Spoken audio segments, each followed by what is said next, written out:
The fundamental principles are not different for the different levels of an organization. It's the application of those principles. So, for example, if we talk about 6 different levels of providing service, which is one of our fundamental principles, from a very terrible level of performance, we call it criminal, all the way through the expected level, desired, surprising, and even unbelievable. So let's say you're the senior leader, the CEO, the chairman, the managing director of an organization, and you have a new service strategy. How do you communicate that service strategy to the other people inside the organization?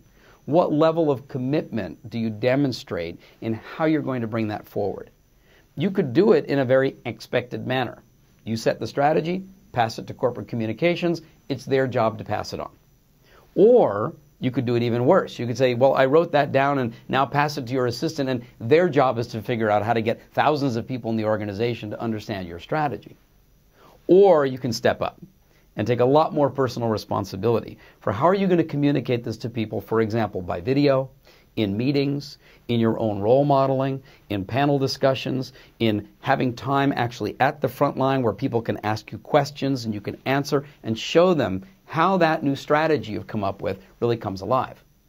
So here you have an example of a fundamental principle, 6 levels of service, applied to the most senior person in an organization. Now let's come all the way down to the front line. Let's say it's somebody answering the phone in a call center. Same thing applies.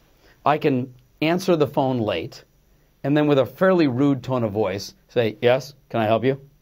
That's a very low level of performance. I could do the average. I could say, good morning, thank you for calling, this is so-and-so, how can I help you? Or I can commit to stepping up to a higher level, where my service performance can have that nice tone of voice that says, good morning, thank you so much for calling. My name is Ron, how may I help you today? That's the same principle, 6 levels of service, but now applied at the very front line.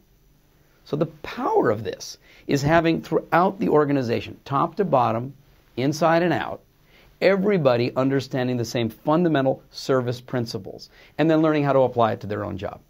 The reason this is important is it leads to the development of what we call a common service language, so that everybody in the organization, when speaking about service, has a fundamental set of language elements to be able to use to communicate with each other.